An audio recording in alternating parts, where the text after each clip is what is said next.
Welcome to another episode of Till the Bottom. In this episode, we, Nacho and Mitra, continue on from the previous episode where we had discussed the role of sexual selection in shaping what we find beautiful. Here, we discuss deviations in sexual behavior in humans and in other animals. Are there evolutionary arguments to explain the sexual quirks we observe in nature? We particularly focus on violence and sex, briefly touch upon homosexuality, and even more briefly touch upon pedophilia and other paraphilia. Sensitive topics, eh? Want to navigate your way through it with us? Then let's start talking.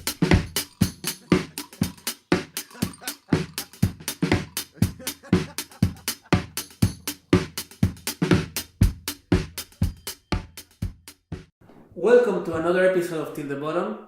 We are your hosts, Mitra and Nacho, and we hope that this episode is going to be a somewhat smooth continuation of the last episode we had.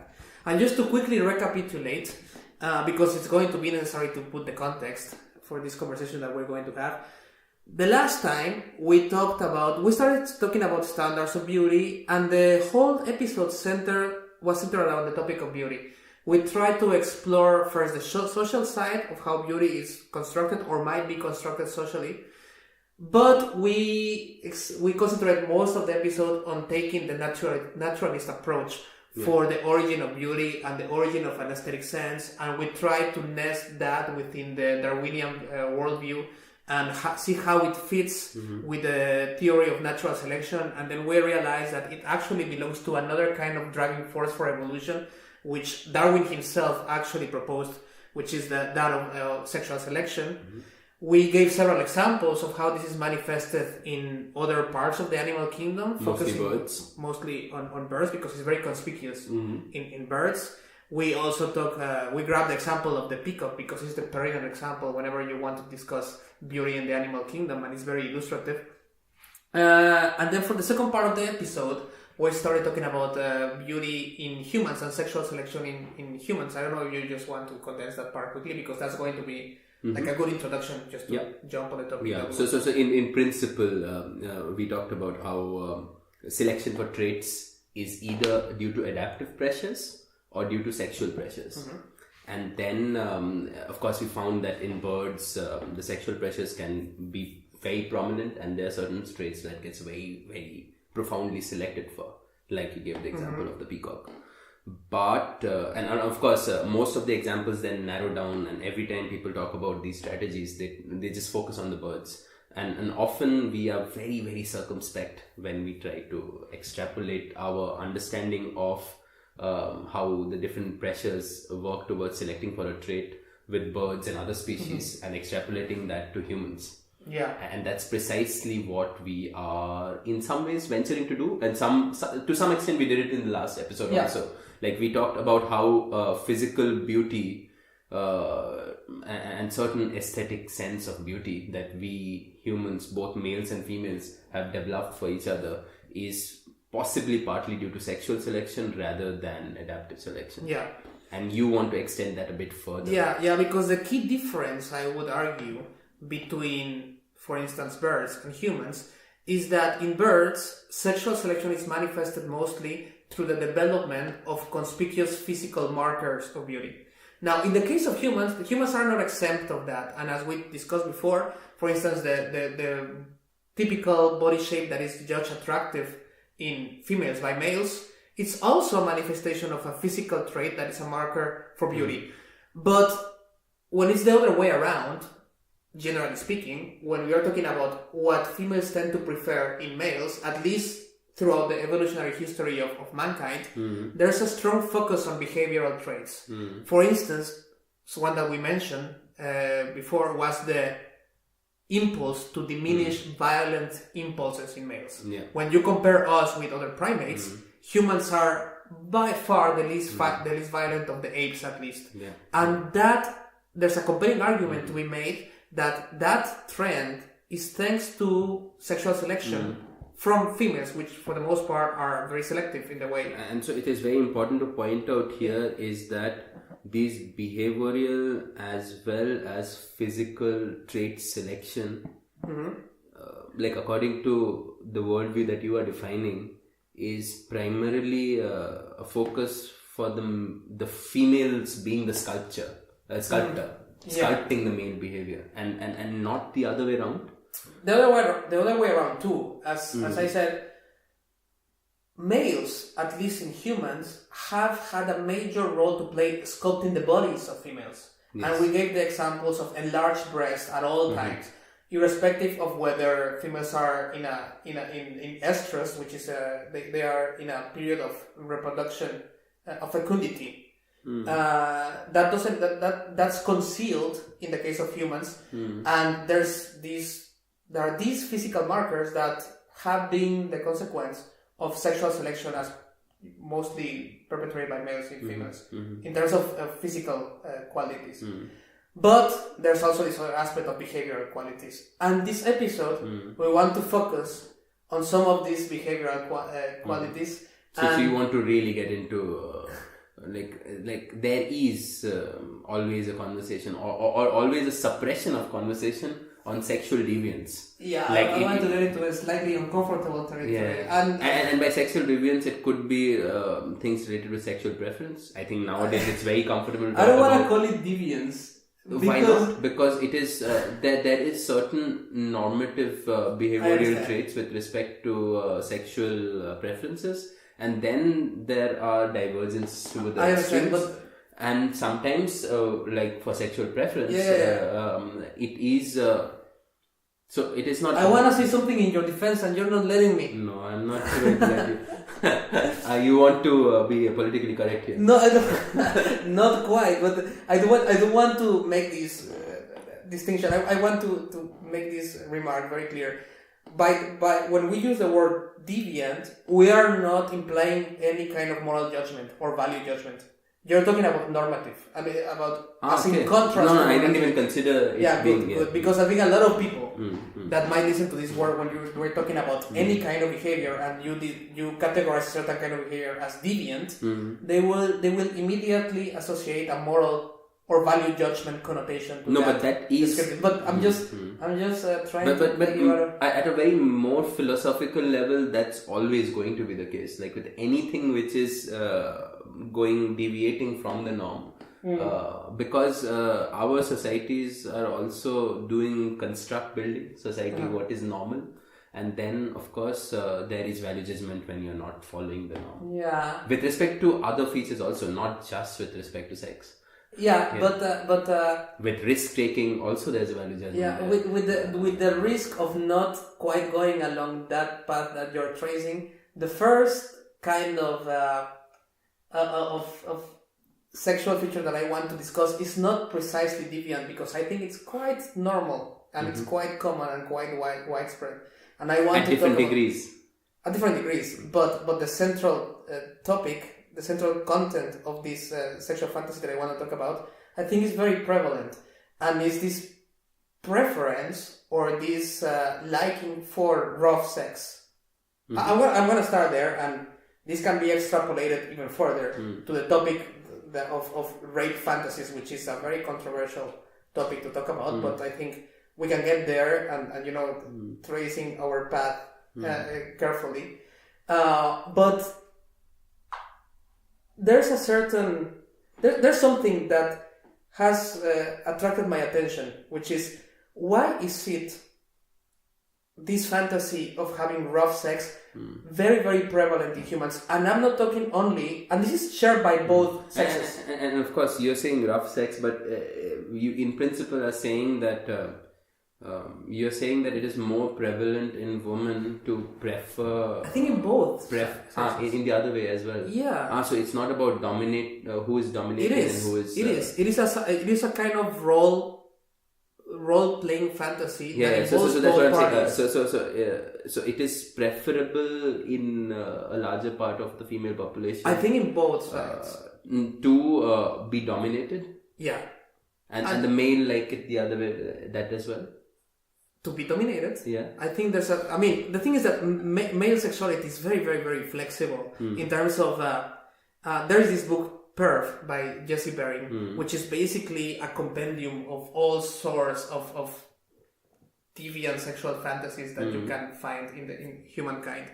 But there is this very important, very interesting data point, which is that around 95% of the members of the human species that have these non-conventional sexual desires, 95% of them tend to be males. So and you don't include rough sex as no, I don't think it falls in the category, because again, I think it's more talking normative. about things like pedophilia, like you cannot imagine all sorts of things. People that get turned on by other animals. watching people sneezing in crowded places, just anything.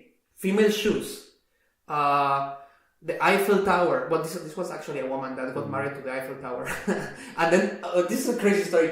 But this feet fascination. Wait, let me just finish this one, because she got married to the Eiffel Tower and then got a divorce, and then she married the Golden Gate in San Francisco, or the other way around. But I'll tell you, this is not very strange for Indians. For me, it's very strange. I don't know where we get where you come from. Is this normal? Yeah, it's kind of normal, because in India, I think one of with the Hindus in India, it is kind of common that you match the stars of the people getting married. Yeah, but people don't want to marry them. No, listen. No, but the whole point is they find that, okay, now this is unsuitable, because if this woman or man will marry her partner, the partner will die. So they get them married to a tree or a cow or something else. And then, of course, the second thing, right after that, they get married. So this is indeed a common practice. Apparently. I don't want to say well, not Eiffel Tower, it's not but an ordinary holy tree. Yeah, okay, well, that's amazing, but it doesn't stand Nothing out. sexual about it. This is like There's weird social norms that we have kind of evolved. Yeah, but it doesn't come out from a genuine sexual attraction to No, I think it has religious remnants. I would probably agree with that. But anyway. Yeah. Rough sex, violent sex, domination, having a submissive partner in the sexual act, and the one that is the dominant one, this is not at all uncommon. And actually, I think everyone can get an idea of this based on popular culture. I mean, look at the tremendous success that it was 50 Shades of Grey, right? I mean, this is a massive hit in its written form and also in cinematographic form. And it's mostly consumed by females. It has been secretly or grudgingly enjoyed by a lot of women. For the most part, yeah. Again, another caveat that I want to throw before going further is that none of this has to be construed as a justification, not for rough sex, but for the extreme forms of rough sex, which basically then you're getting into the territory of rape. This is not a justification of any of that of that kind of behavior. This is actually a genuine question that at least I have in my mind. Why is it the case that this preference exists, and how does that fit within the evolutionary narrative and the consequences of sexual selection? If we asserted before that sexual selection is responsible for shaping the behavior and even the physicality of organisms, then how come that this is so prevalent? It's not a fluke. It's more a feature of mankind. And do you take cues from other primates to kind of explain why we have it in humans? Yeah, I mean, there are certain things that are curious and have to do with physical features of humans as compared to other primates. Most saliently, the size and shape of the human penis. The human penis is much larger in comparison to that of other body apes, size, right? And also the testicle size. Testicle size actually not. The testicle size of chimpanzees is larger than humans. Yeah. Because females tend to be more promiscuous. There's a relation between promiscuity and testicle size, and the main hypothesis there is that since a female tends to be very promiscuous, there's a lot of competition between the sperms of different individuals, probably happening even inside the body. So a larger testicle size would means more sperms. It basically means more sperm. Uh-huh. Yeah, I don't know what it. But I didn't realize that the amount that is getting generated is really size dependent. It's totally size dependent. Yeah. Okay. And I don't know if because there are other features of sperm, like quality of the sperm, like mobility and sperm count and all that kind of stuff. But there must be a correlation there. Okay, so the testicles wasn't clearly that attractive, but the penis is a central topic of conversation in this occasion. It turns out that's the case. What to do? Yeah. And as I said, humans have a much larger penis in comparison to other primates, and then I have to. This will sound super. Like normally. No, but the language, I'm struggling to find the words, because whatever words I can think of, they will sound as if I am borrowing them from the social sciences or something. Mm-hmm. I want to contextualize the penis in a larger frame. Yeah. Not only focusing about primates. Yeah. Now, I want us to go back a little bit again to the realm of birds. Mm-hmm. Now, if you think about birds, 97% of all the bird species that we know don't have a penis. Yeah. Actually, of the remaining 3%, most of them are waterfowl. So ducks, for instance. So different it's species. mostly waterfowl. Yeah. Different species of ducks. Those are the ones that have kept penises. And actually, not just any kind of penises. They are the most horrific sexual... But quite remarkable machines of actually assault machines. In fact, a perfect video for people to watch is the true facts about drugs. Yeah, if you want to know more about it in a very visual and very explicit way, you should check out C. Frank. Actually, I think that's the name of the guy. Just true facts about drugs. True facts about drugs. And then pause this and then come back. And then we can have this conversation, where you will understand more what we're talking about here. So... And there's a correlation between having a penis and what the penis is for, at least in birds. Now, first of all, the 90% of birds that do not have penis engage in completely consensual sex.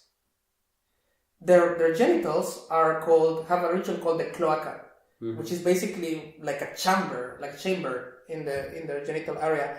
And the way they have sex is they have two orifices, and this is going to be a beautiful conversation now. They have two orifices. Each one has one orifice, and they kind of engage in something that is euphemistically called a cloacal kiss. So basically, they get their orifices together, and there's an exchange. The male produces sperm, and the sperm is completely consensually taken in by the female, and that's how sex happens. So this doesn't leave a lot of room for coercion. Let me ask you about the social dynamics here. So in these 95% of birds, 97% of birds, all of them, the male are just displaying traits, and then the female comes and says that one. Yeah. Is it like that? The females go candy shopping, basically. So it's irrespective, with all these 97%, this is how it works. There is no inbuilt fighting happening between the males, and then one of them wins and then comes over. I cannot say that. I mean, I cannot generalize it like that because because of course with the waterfowls we know that it's just brutal violence. But there's something about not having a penis. Yeah. And the sexual act being completely consensual. Yeah. And from this perspective, the penis, by its very nature, is a very invasive kind of organ. And again, I urge whoever is listening to this, but very honestly, to not listen through this through modern human ideologies of gender and of sex and feminism and so. This is just a description of what happens in the case of birds. Don't you think this argument is kind of post hoc? What do you mean? That I'm just looking at... Yeah, because most of our evolutionary interpretations are, okay, this leads to this, and that's why that... No, but I don't have to go... I don't need to go walk that path, because I think we can agree on this very basic feature of the penis, which is it's an invasive sexual organ. The way in which species that have penises have sex is by inserting this part of the anatomy into the female without anatomy. consent. No. many times it's with consent, because there's a selection ritual going on in a lot of species. But having a penis enables you to have coercive sex. Without a penis, it becomes much, much, much harder. And dogs are the living proof of that. Dogs, they do have mating rituals, and there is a certain amount of females selecting their partners. There's this breeding season when the females see all the dogs available to them, and actually many of these dogs are non-territorial, and there are groups of dogs where the males outnumber the females significantly, and they are hanging out, and then these males show displays. They also have these ritualistic displays. They have different movements that they do while they're swimming. They put their heads up, they put their tails up, blah blah blah. They have different names for all of these positions, and some of them are going to be successful, and they are going to attract a female, and the female is going to say, "Yeah, you are the one. Now let's mate, and I want to have your babies." And they do that completely consensually. But then, after that happens, all the other males keep on hanging around. And here is where it gets really savage and tragic, because they will take any opportunity to basically rape the female and force themselves into her. And it's even worse than that. It's not just like one dog suddenly finds this female in the dark, somewhere in a dark corner, and goes for her. They actually engage in gang rape. And there's a group of males cornering a female and basically trying to get their turn, forcefully. And in many times, it's not uncommon that the female ends up seriously injured in this process or dying. And then the male are not fighting among themselves?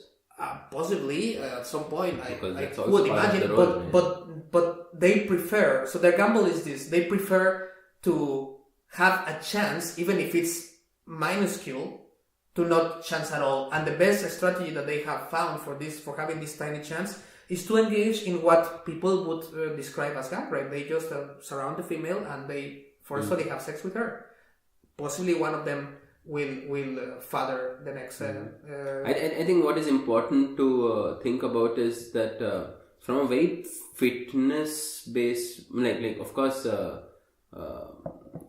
from a very Darwinistic point of view, every individual is trying to increase his chances to the maximum to propagate his germline, right? And all these weird, odd sexual strategies that have evolved in different or have emerged in different species is basically trying to optimize a certain. Some strategies got selected for. So for some reason, gang rape or these kind of very, very violent sexual behaviors kind of got selected for as the best avenue for spreading your germline further. You know that's a very controversial thing to make. Because I don't know where the dividing line is, but certainly most people in the social sciences see rape as unnatural and as a tool for oppression and control exerted by females through. No, but if you're talking about social science, but when we're talking about animals, it's a lot more easier to breathe. I'm gonna get there. I'm gonna get there. So, rape is seen by a lot of people in the social sciences as not having a natural origin. It's mostly a tool, culturally created and even culturally supported, from the males to exert control over the females and over their reproductive rights and literally control over their bodies. Now, the naturalistic explanation for rape, it's not that for the most part. Rape can be seen, and it has actually been seen by some people as, just as you said, another strategy to propagate your genes. Actually, there's a book that I haven't read and I want to read it. And part of the reason why I want to read it because I know it has been very controversial. This book is called, I think, Rape: A Natural History, or A Natural History of Rape. I think the guy that wrote it focuses on humans or anything. I think he focuses on humans. But when this book was published, there was like a movement among, I believe, mostly evolutionary psychologists and anthropologists to basically have it banned. They gather signatures. because as far as I know, the main purpose of this book, or the central thesis, is to explain rape as a natural phenomenon and another strategy in the panoply of strategies for propagating your genes.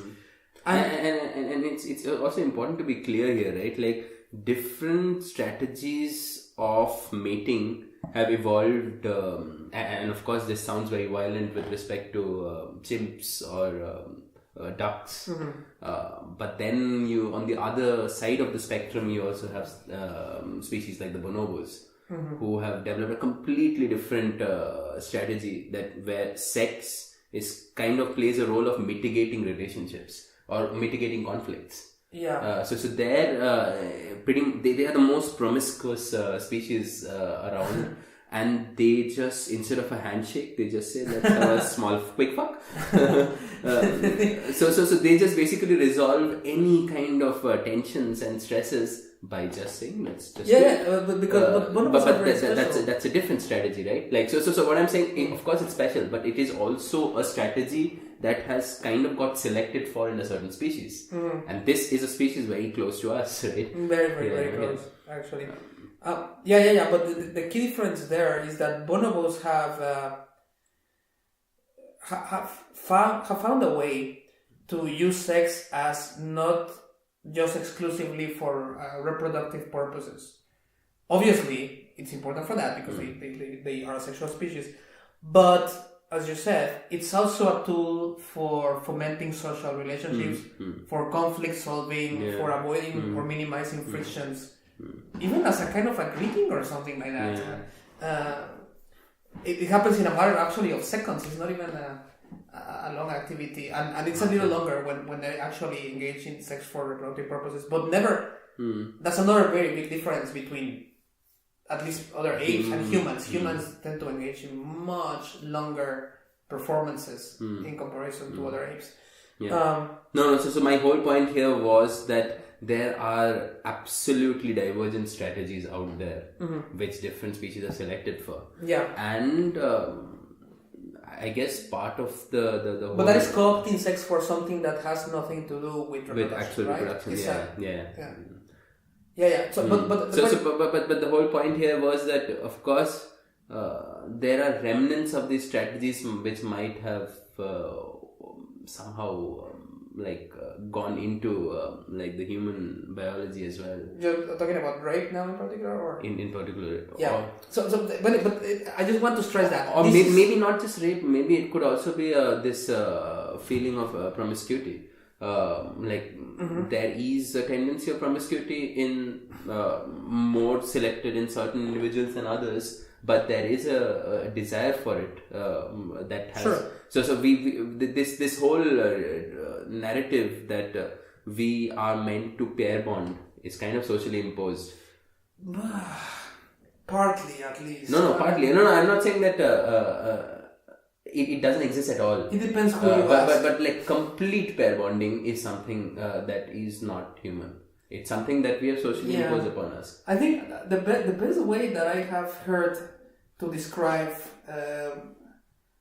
human sexual behavior in terms of polygamy versus monogamy is that humans seem to be something like a serial monogamist. So at any point of given time, you engage in relationships of a certain duration. Sometimes it's just like to test, but many times these relationships do have the intention to develop into robust long-term relationships. They just, for one reason or another, they end at some point. But then you don't just let yourself be and never engage or embark yourself into another quest to find another sexual relationship. You go on into the next, and then you go for the next long term, and so on. I don't know what you're doing. So it's a kind of like a serial monogamist kind of behavior, but there certainly is a tendency for pair bonding. But again, depends on who you ask. Most of the people that I've read tend to favor that opinion. So in the last episode we talked about Richard Prom, and I think he also signs up to that opinion. I think Steven Pinker also does. who else could I name? I think even Richard Dawkins and so on. But there's other people that do not quite sign on to that opinion. I think social scientists often who don't. No, but even anthropologists. Also anthropologists. Yeah, even anthropologists. So I just don't remember the name of these guys. But I didn't read this book, but my girlfriend did. And we were discussing the book, and the book is called Sex at Dawn. And I forgot the names of the authors. But if I got it correctly from what she told me about the book, is that one of the main central points, or the central thesis for this from these authors, is to kind of demystify that assertion. To say that it's kind of a myth that humans are not designed for pair bonding. I don't know the kind of arguments they used, but as I gather, the majority of people that are into this kind of research do tend to favor the pair bonding hypothesis, and there might be a minority that don't. And I think they mostly come from the anthropological schools of thought, and probably the social sciences. I'm not sure about that. But I want to go back. So it's not that I'm obsessed with rape or anything like that. But I want to go back to that. I want to. Just another note about this other book, Natural History of Rape. When it came out, what was a magic trick right there?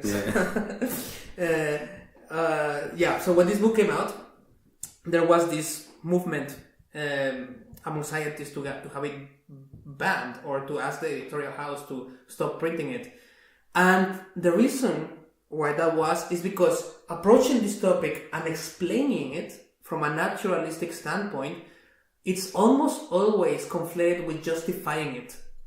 And that happens quite often with a wide variety of topics. For instance, when you want to for instance, explain racism from a naturalistic perspective in terms of tribalism and these tendencies that we have, a lot of people listen to those explanations and think that you are condoning it by offering a scientific rationale for it, and therefore you're justifying it. And that's something we have to get rid of. If you want to have conversations about anything, even rape, recently there was a conversation between Brett Weinstein and Richard Dawkins, where Brett Weinstein was trying to reason out the Nazis killing the Jews during the World War. He was saying that from a lineage level that makes evolutionary sense, and you could see he was getting visibly uncomfortable making that statement. I mean, for better or for worse, we are endowed with an innate moral sense that it only gets reinforced by culture as you grow up. And there are certain topics and certain areas that are moral no-go zones. And one of them is the one we're talking about now. Another one is obviously anything to do with Nazism and genocide. Genocide! I feel like walking into a minefield now. But genocide, from a naturalistic perspective, is something that is super repetitive. People can make an argument for it as having as being a strategy for propagating a certain set of genes by deleting another entire gene pool. Does that mean that's okay? Obviously not. You should not get your morals from a Darwinian worldview. I have a lot to say to that, but maybe we just let's stop there and go back to the topic. And I actually, it needs a lot of backtracking now, but I was talking about the correlation between, or the implications, the anatomical implications of having a penis and the capacity that gives you for coercive sex. Species that don't have it cannot practice it, but species that have it can coerce, can force, in this case a female, into having sex. And now think about that, grab that concept and put it into humans, and how we have diverged anatomically from other primates, from other apes.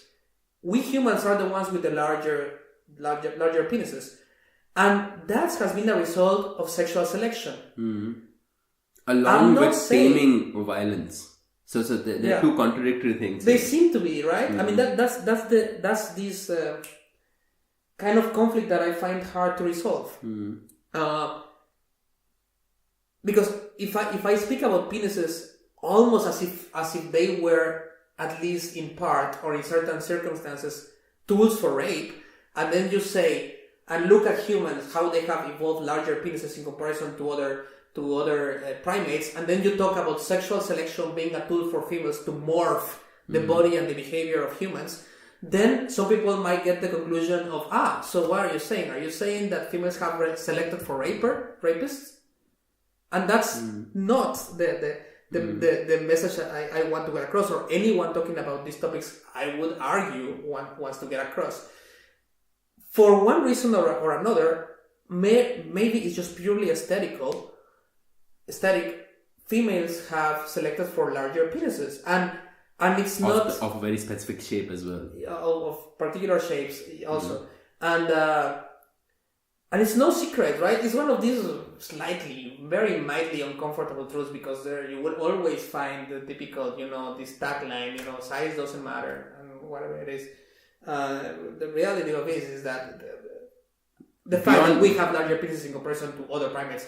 And of course, size doesn't matter so much with the variation that is there within humans, but we are talking about like I guess chimpanzees and gorillas have 1-inch penises. Or way smaller penises. So there the size does make a difference. And the anatomical differences are beyond that. The gorillas, for instance, as we talk about it in the last episode, is a single alpha male with a bunch of females at his disposal for intercourse and for propagating his genes. They have the tiniest testicles because they don't have competition from other males. There's no male-to-male competition in terms of direct access to females once they have established themselves as alpha males, while there is male-to-male competition to establish themselves as alpha males, and they have small penises. The same thing is with chimpanzees, but they have larger testicles because the females are more promiscuous. Also, another anatomical difference is that the fact that they have a bone called the baculum, and that is something that humans lack. Actually, if I remember correctly, we are the only primate, alongside the spider monkey, for whatever reason, that doesn't have this bone. Every other primate, and most mammals have it. Actually, there's an acronym for recognizing which mammals have it. It's called PRIC. And it stands for P, primates, R, rodents, I, insectivores, C, carnivores, and there's another C for Chiroptera, which are bats. Those are all the mammals that have this bone, and we don't have it. So essentially saying that we are not pricks. Basically, that's kind of what I'm saying. You want to put it like that? That's whatever you want. That's what I'm saying. But and there might be a connection between lacking this bone and the fact that humans, in order to have sex, need an erection. And to get an erection, because this bone would also limit it, right? Somehow. No, but the bone makes it's a handy thing to have, right? I mean, it's just you want to have. It's always ready. So that's whenever the you thing, want, right? Because with humans, sexual you glossed over an amazing part of the story. Yeah. so sexual intercourse does not have to be related with mating. Wait, but you glossed over a very, very good part of the story, which is, in their case, it's always ready whenever kind of they need to have it ready. In humans, an erection is a signal of sexual arousal. So it's already telling something, it's communicating something to the other partner that you're sufficiently aroused by me, by the way I look, or by what I'm doing. But that's exactly what I'm pointing out, right? Because with humans, we have sexual intercourse irrespective of whether we want to mate or not. Like, it's not about mating. So it's not about reproduction. So if it is just for reproduction, then it's a utilitarian object. It has to just do its purpose. Like if I have to run fast, my legs need to always be ready to be in the shape to run. So if the penis is just for mating, there is but it's not. Here it's a very complex behavioral thing with respect to sexual preferences, sexual intercourse for pleasure, where you need indicators for it. So there's a whole other ballgame acting. And that's that can be connected to the shape of the penis. And there's a myth. There's a very pervasive myth about the shape of the human penis because it's a well, I don't think I need to explain this to anybody. Yeah. I think it's common knowledge that there's this shaft and there's this bulbous ending, colloquially known as the head. And there's been this way to explain this particular anatomy as trying to compare this feature to a plunger. So basically, it has been hypothesized that the penis has this shape to kind of suck out sperm from somebody that probably had sex. That's the utilitarian argument people came up with to explain why the penis has the shape it does. Yeah. To remove sperm from a possible competitor that had sex with the female you're having sex at the moment. And actually there have been experiments to demonstrate that. And it does turn out that penises having this shape are better at that job. Creating vacuum. Yeah, creating vacuum and sucking out sperm than penises that don't have that shape. But the argument raised by Richard Prum, which I think it's totally demolishing that hypothesis, is that, well, why chimpanzees have not evolved that shape? Actually, chimpanzees have very streamlined penises. But that's not the only strategy, right? Like, for instance, ducks have a very different strategy to allow or not allow sperm to go in or not. Yeah, the case of dogs is it's just a whole different complicated because they have these crazy long penises that sometimes are armed with spikes and corkscrew shape. They have this, and the women's have it the other way around, and sometimes there are valleys which you cannot go into. It's a evolutionary arms race that has as its roots a sexual conflict. No, but the word arms race you use for, I think, every species. Yeah, but it's curious that it happens, went that far. Yeah, in such a pronounced way, in something that it would make more sense. I mean, it's obvious that it's better for both parties if they can negotiate a non-violent way to have sex and perpetuate their genes, right? And in this case, they went in the complete opposite direction. Anyway, so what I wanted to say earlier is, so humans have larger penises than other primates, and that does not, based on what I've said before, that does not mean that the reason for that is females selecting for males having rape tools between their legs. That's not the reason, but there is an aesthetic impulse in the female side to select for males that have larger penises. And at the same time, like closing the circle, there's a very widespread fantasy for rough sex that is subscribed by both males and females. So how is that compatible with the thing that we talked about before of human males becoming less and less violent over time, when crucially, being violent is an important component in at least acting out rough sex, right? For it to be credible and for the fantasy to work at all, the male has to act violently, and the male has to manhandle the woman, and the woman has to be the submissive party in this interaction. How do you make those two things? So for me, these two things may not even be connected, right? I think they are. You think they are? So in my case, so what my thinking is that of course females have sexually sculpted our behavior as well as physical traits. So they have somehow selected for penises the shape and the size that they exist. Because if it's completely aesthetic, then it is sexual selection. Then it's basically for deriving as much sexual pleasure as they can get out of it. But with respect to the rape fantasies or dominant sex, it could also be something to do with maximizing sexual pleasure, but it could also be a remnant of our evolutionary history. Is something so we do not have the map of anthropological data over the period of human evolution to see if this has increased or it has actually decreased. Maybe it has decreased as we have evolved because we are slowly selecting it out. But there seems to be a remnant from like our early ancestors. I understand. Which because it lasted for a certain period of time, developed its own sources of pleasure, and that's why it is very, very hard to get rid of it completely very quickly. I understand. I understand what you're saying.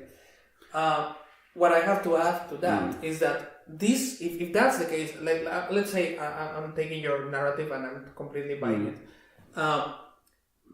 This particular remnant stands out as a sore thumb in comparison to the larger trend, which is the diminishing violence impulses in human males. Yeah. So only under this realm of sexuality, violence seems to be allowed, at least fictional violence, but fictional credible enough so as to arouse those things that actually get the pleasure going. Because it does need to have a certain degree of credibility once it's been... I mean, rough sex can get violent for real.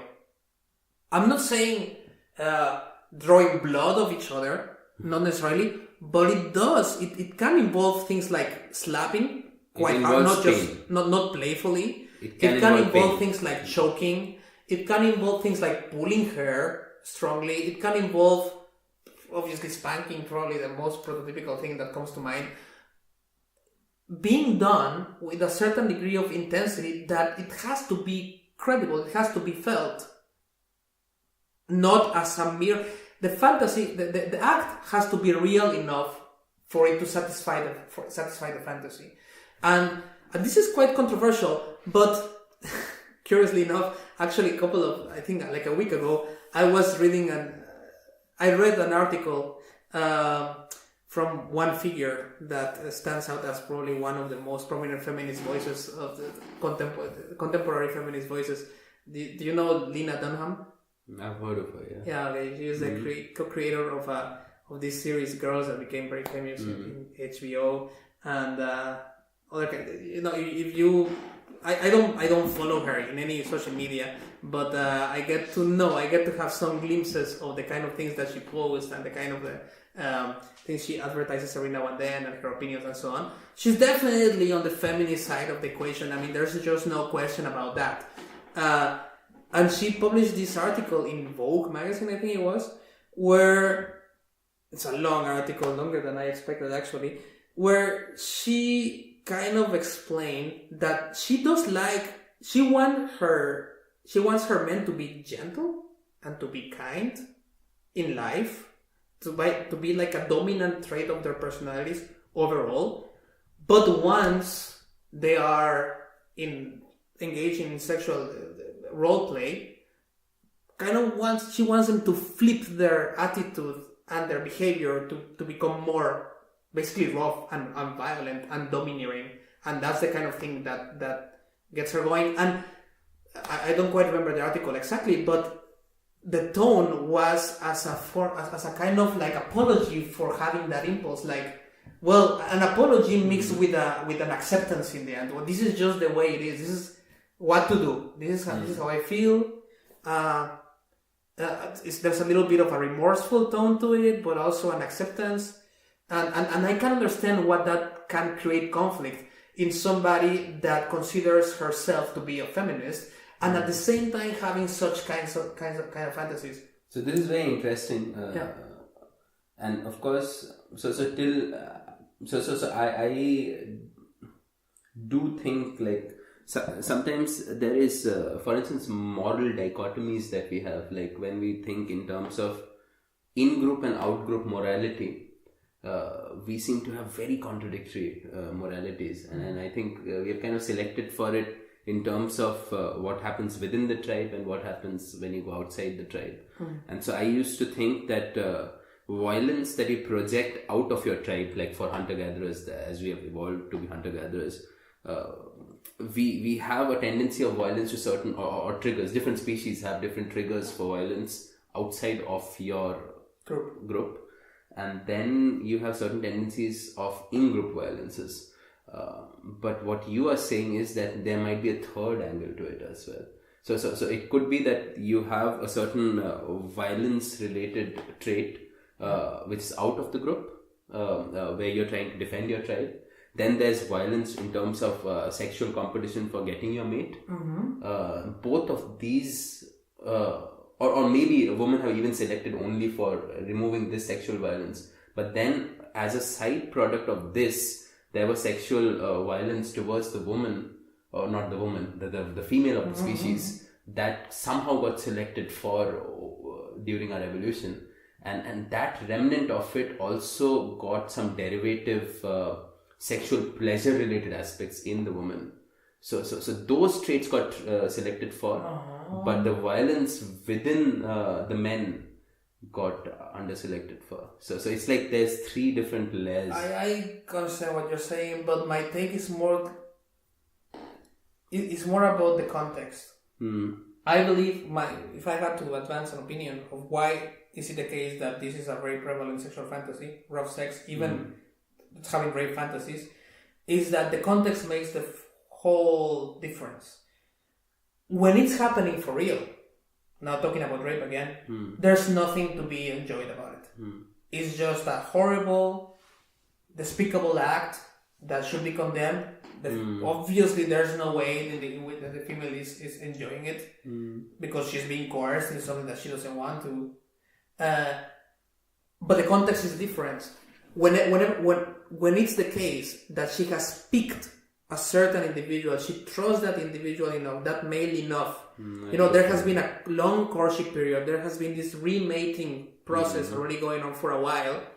Then there's an underlying security that this will not turn. This cannot be the real thing. It will be just a fake, but a fake credible enough so as to satiate that fantasy in a credible way. And satisfy it. It's all about, it's again all about selection. If whenever she has taken her pick, then almost everything is allowed. It can be, it's negotiated, obviously. But even these very extreme forms of violent sex are allowed. But when the selection process has not happened yet, then it's obviously out of bounds. That seems to me... I cannot come up with some sort of a legit theory to explain why it is what it is, but somehow we have selected for this oddity.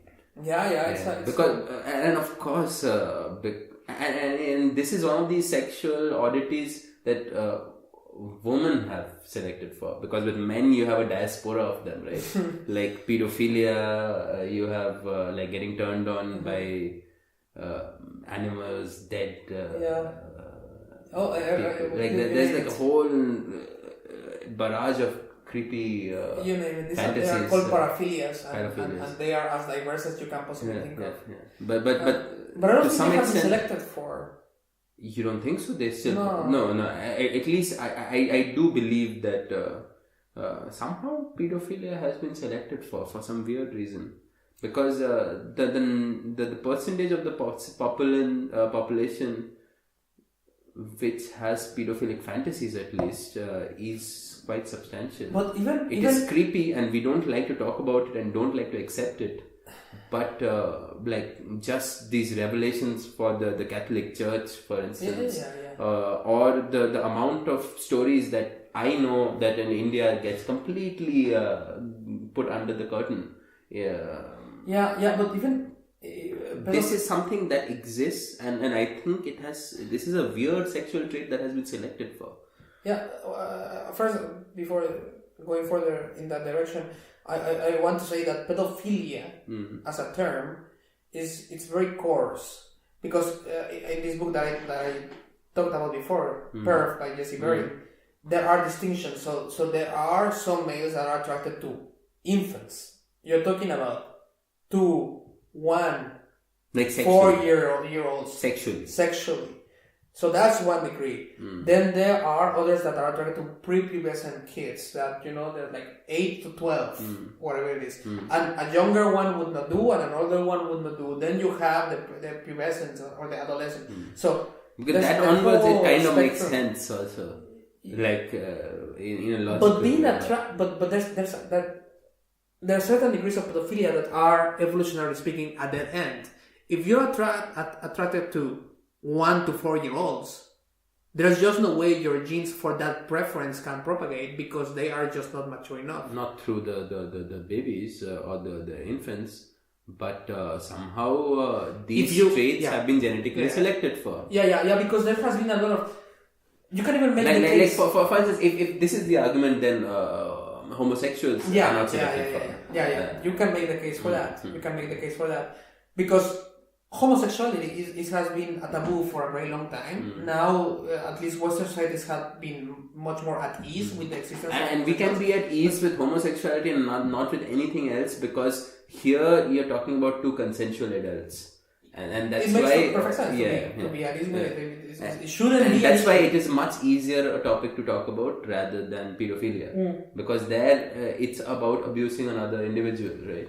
Yeah, but the parallel that I just wanted to complete there with homosexuality is that in terms of genetics. Now, even the claim of there's no such a thing as a gay gene, right? But there is a genetic contribution to it, plus a cultural contribution to it, an environmental contribution to it.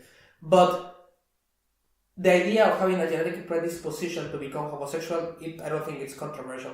Maybe in some quarters, but I find no reason for it to be controversial. Now, how do you propagate those genes that code for a preference for homosexual predilections? You need to mate. You need to mate with somebody for the opposite sex. So you need to either negotiate with somebody very explicitly and say, hey, listen, I want to have babies, but I'm actually not attracted to you as a female because I'm homosexual, but let's do it somehow and reproduce. Which I don't think that's what. No, there's also the other concept of what is it called? The happy uncle theory. What is happening? I don't know. Like somehow homosexuals. Is this again about India? No. I don't know if it's called the happy uncle theory, but it's around the same lines. That sounds like an Indian concept to me. There's like a hypothesis that it could be beneficial to have homosexual. Male or female homosexuals who contribute in child rearing and helping propagate the genes of a certain specific... you got me going in a completely different direction. Happy uncle. You got pedophilia in there. The happy uncle. I thought you were talking about... Yeah, okay. Stop it now. Take a deep breath.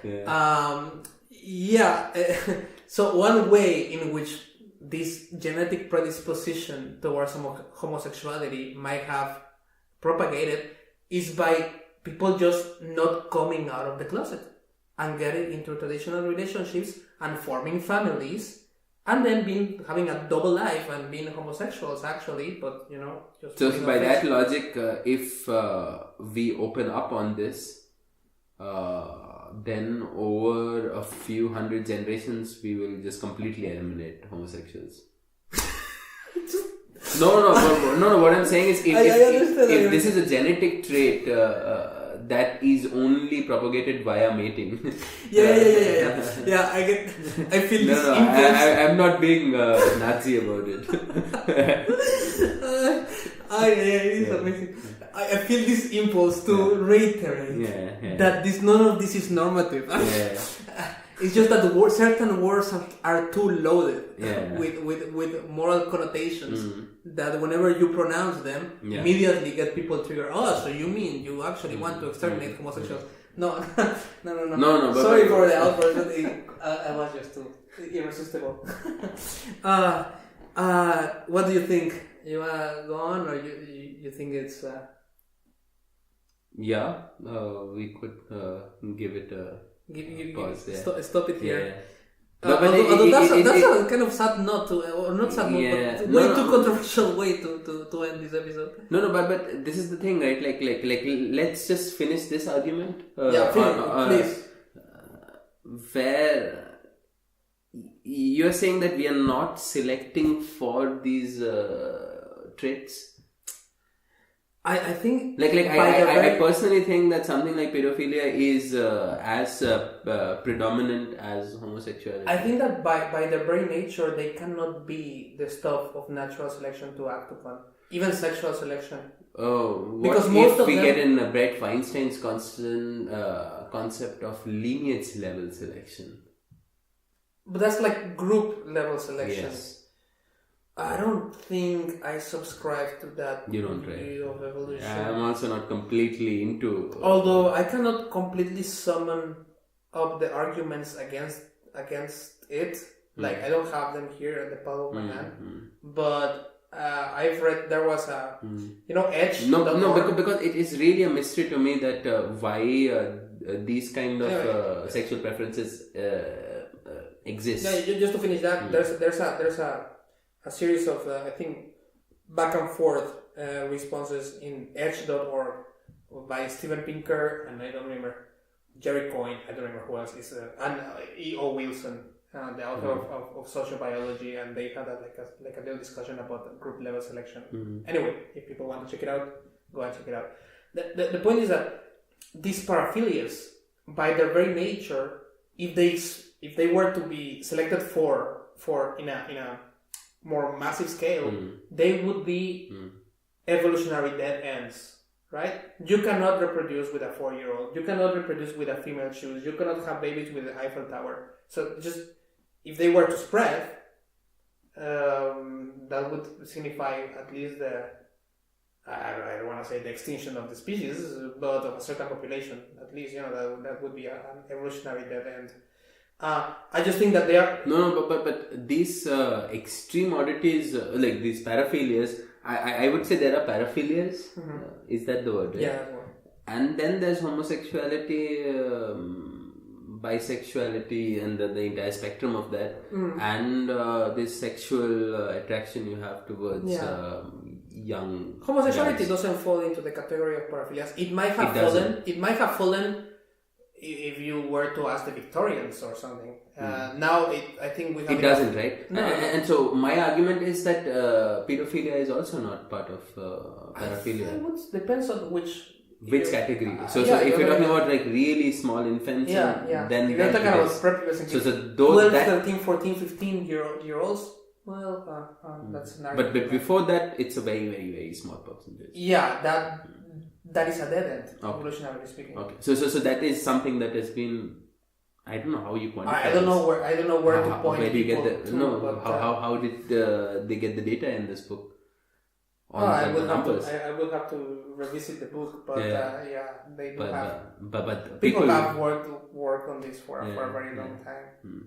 I mean, no question. Everything that is related to human sexuality is like a hot topic. It has always been. So other than homosexuality,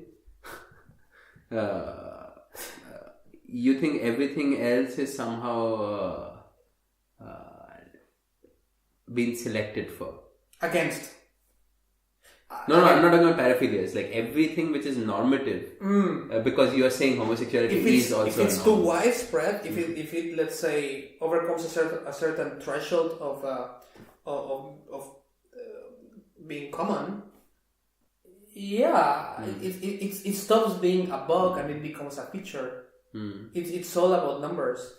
So that so there must be some utility argument with homosexuals, right? Utility. The happy uncle. The happy uncle is an attempt to have a utility argument for that. But homosexuality is very well documented, not only in humans, it's also documented on. And I think there's ample people actually looking into like addressing exactly that same question. Yeah. Although it's good to see that this is an area in which at least a good fraction of societies have come to an agreement that it's okay. No. So all this conversation I'm having I understand. is saying that. So yes, I understand, but it's an area in which the scientific view or the social view, the cultural view, is catching up with the scientific view, which is homosexuality is a natural thing. It happens not just in humans; it happens in many mammals, and there are actually mammals that have long lifetime homosexual relationships. I guess ships are one example, and it's not this obscure phenomenon that should be condemned.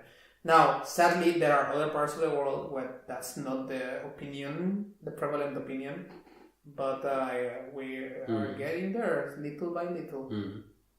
So I think we should end this entire conversation by saying that, like coming out in the clean, right? Like, we do not have any problems with any kind of sexual behavior as long as it's consensual on both sides. We most definitely not. Most definitely we not. As long as it's consensual on both sides. On both sides. Yeah, So that's exactly. genau. And that covers all bases, and with that we should call it a day. Yeah. Okay. Till next time. Yeah, cheers.